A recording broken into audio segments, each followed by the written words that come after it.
is basically, as honest as a politician can be and still be a politician. I mean, I'm sure he lied about things, right? Yeah. But there's no story on Obama being just this depraved person behind closed doors who's a con artist who gets away with everything that he can get away with, who's trailing a long list of business and interpersonal casualties, who will tell you if you put them on camera or you get them privately that he's the worst person they've ever met, right? That's who's president now, right? It's just it's a completely different personality, and I think so. Whatever happens, let's say let's say we're living in a universe where having a uniquely narcissistic, selfish, shallow personality in this position of power works out well. Let's just say that. I mean, so let's just take your wrecking ball theory. He's kind of swung through here. Yeah. He's disrupted everything.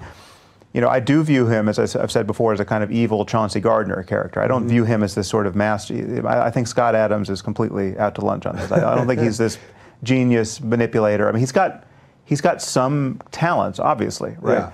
Yeah. But I think. But you think it's much less calculated. Less calculated. Certainly than Scott. I don't think him contradicting himself 2 sentences later, right, when he says, this is an amazing letter, you'd all like to read this letter, and then he says 2 sentences later, I haven't read the letter. Yeah. That's not calculated. He's just doesn't have he can't take the cognitive overhead to even figure out what was logically implied by the last thing he said, right? So he's not, the truth is, he lies all the time, but worse than lying, and this is the great distinction that the philosopher Harry Frankfurt made in his book On Bullshit, worse than lying is that he's bullshitting all the time. And the difference between lying and bullshitting is that if I'm going to lie to you, I'm paying attention to what I know, I know what is true, I know you know what is true, and I'm trying to insert a lie into the space provided in a way that you won't notice, right? Like I'm having to keep track of reality in order to lie to you successfully. I understand your logical expectations.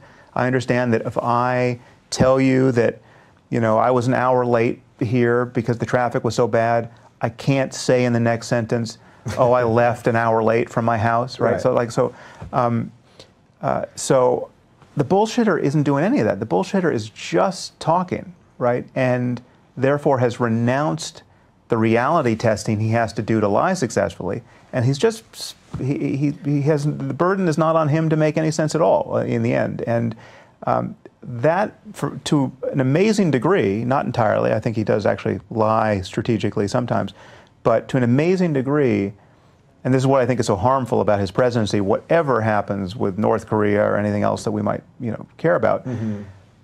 To an amazing degree, he has revealed that half of our society will accept somebody who is just bullshitting all the time about things great and small. I mean, it doesn't matter how important or how inconsequential.